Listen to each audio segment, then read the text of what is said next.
Hello, welcome to Angela's Busy Bees Garden and Homestead. And this is another Monday weekly update on my seedlings. And what you're looking at here, they are all 3 to 4 weeks after germination and have a lot of celery, parsley, Swiss chard, and kale.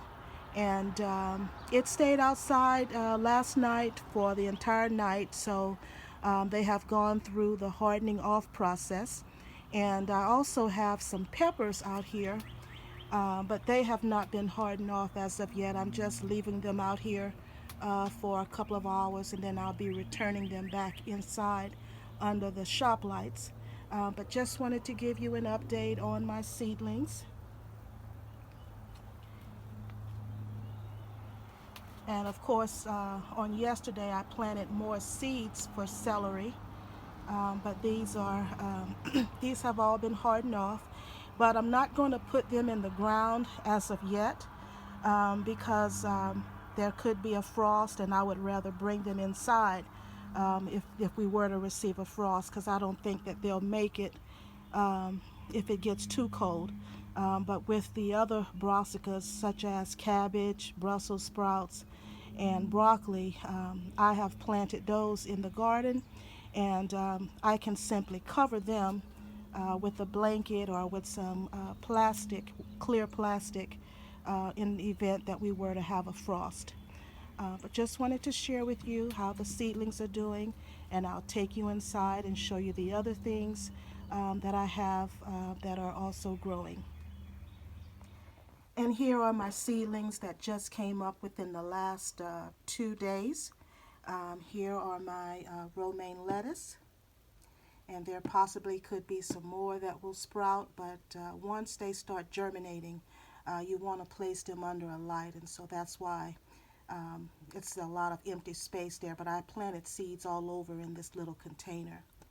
Here I have more eggplant, and some of these are the vegetables that will be sold as transplants at the farmers market. So as you can see here, I had really good germination of the eggplants. And then over in this container, here I've planted several seeds of Roma tomatoes. And as you can see, some of them have started coming up, and hopefully some of these empty cells will also have some Roma tomatoes to germinate from them as well. Okay, and now I'll take you along and show you the things that I have growing under the shop lights.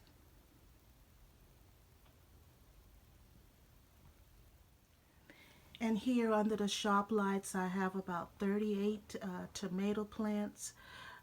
They are the Roma, Homestead, Money Maker, Mortgage Lifter, and the Cherry 100s. And as you can see, they are touching the shop lights. But one good thing about shop lights as opposed to grow lights, if the plant touches the light, it will not burn. But of course, if you were to do this with grow lights, the tips of your plants will start to burn. And over on this side, I have more of my Gypophilia. These are flowers that have, they bloom with little pretty white flowers. There's my Texas Star Hibiscus right there. And other things that have germinated. Sage and more of my spinach back there. And as you can see, the tomatoes are doing really well. And it's pretty much time for me to pot up. And so I'll go and purchase some of those little silo red cups and get those potted up. And below the table, I'll show you what I have growing there. Okay, here under the table, I have in the back there are my yellow bell peppers that have come up. And of course, those will be some of the things that I'll be selling at the market. I have enough peppers for my own garden and also for the market garden. So a lot of what you're going to be seeing me sowing seeds for right now will actually be things that will be sold at the market. Here I have another Texas Star Hibiscus right here.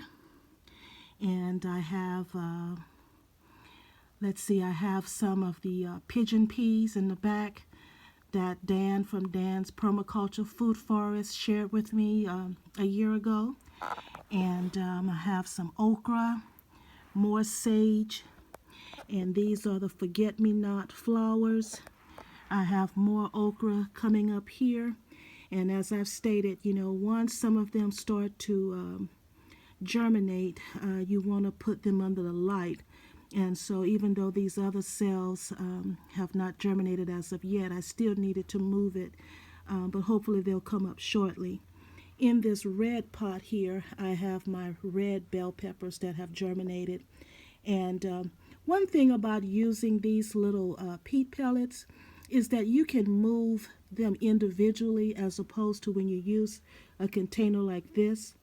But you can pull them out of the container and then put them under light individually, which is an advantage that I like. And because I don't want to get them confused with the other peppers, I've put them in this red cup to remind me that when I pot them up, that these are the red bell peppers, because if it was my garden, it wouldn't be a problem for me because I'll eventually figure out what it is. But when you're going to sell something, you want to be certain as to what it is so that the consumer will know exactly what they're purchasing. And then over here are some okra plants that have germinated. And as you can see, some are still trying to push the dirt off and to push the seed part of it off. And in the back there are my zinnias. And I absolutely love zinnias. I cannot imagine having a vegetable garden without them. They are the showstoppers in the vegetable garden, in my opinion. And so now, guys, I'm going to take you outside because my broccoli and Brussels sprouts and cabbage have all been transferred into the market garden, and I'll take you along and show you. So come on along.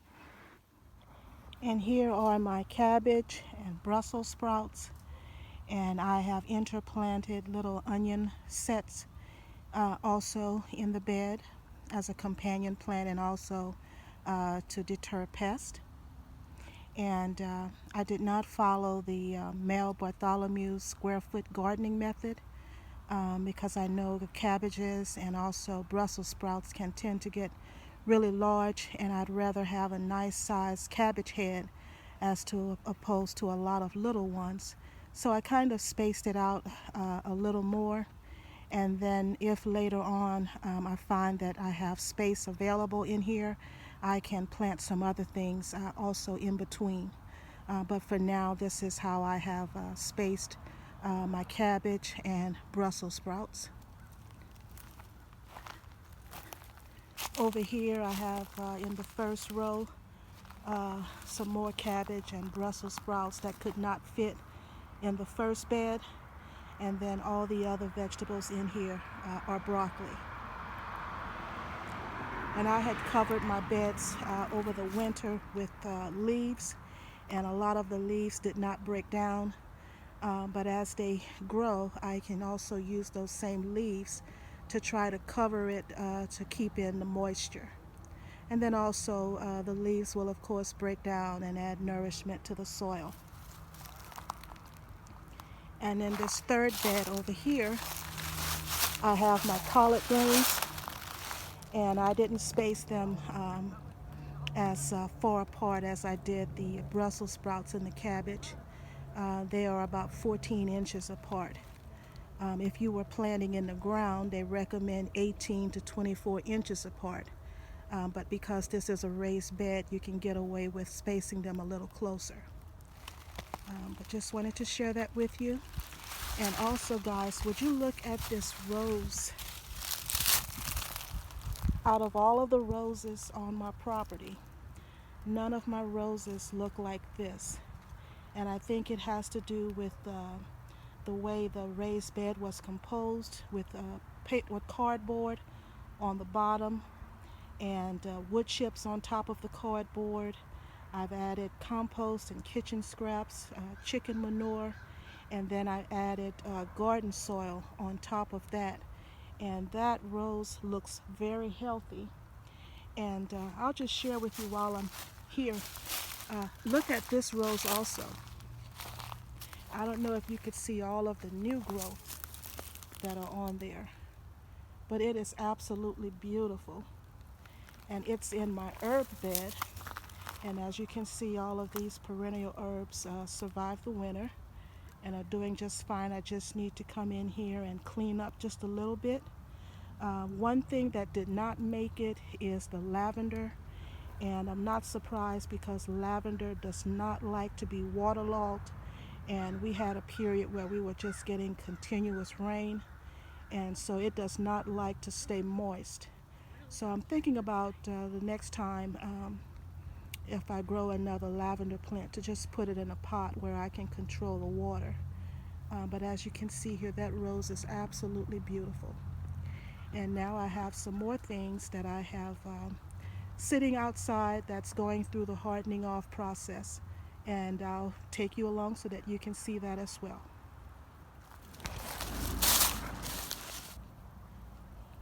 And here are my collards that I have remaining that did not fit in the first bed. And so I'll put these somewhere else. And here I have my basil and oregano, and my eggplant here. And this is my one Texas star hibiscus that developed early. This was the first one. Here's some more Swiss chard, spinach, oregano and basil, thyme. And as you can see, I've lost a lot of the thyme because the greenhouse, this is my first experience where the sunlight is really coming in very intensely, and so it's burning everything on that top shelf. But what I'm going to do, since these have hardened off anyway, is go on and transplant my oregano and my thyme, because they are perennials in my growing zone, which is 7A. And so I'll just go on and take them into the garden so I don't lose any more. Here are my Shasta daisies and dill, peppers. I have one tomato plant here that's a surprise. I'm not sure what it is. But if you look at all those empty spaces back there, those are all pepper plants that I have lost for one reason or another. But I also believe I might have aphids, and so while I have them outside here today, I'm going to try to get them treated for aphids. But as you can see, this is what's left. And here are some knockout roses that I purchased way back, haven't put in the ground just yet. That was on clearance. And then most recently, when I went to Lowe's, they had their fruit trees marked 75% off. And so that would have put the tree at $6.25. But I asked one of the employees, what's the best you can do on this peach tree? And he said, what about $2? And so guys, I got this peach tree, and you can see it's budding already all over, and this was $2. What a blessing. And so guys, this has been a busy day for me, and I appreciate you following me today, and hope that everyone's doing well. And if you're new to my channel, I hope that you would consider subscribing. Hit the like button and the notification bell for future videos. And for those that have been following me on this journey, thank you so much for your support. I really appreciate it. Thank you so much. God bless. Bye-bye.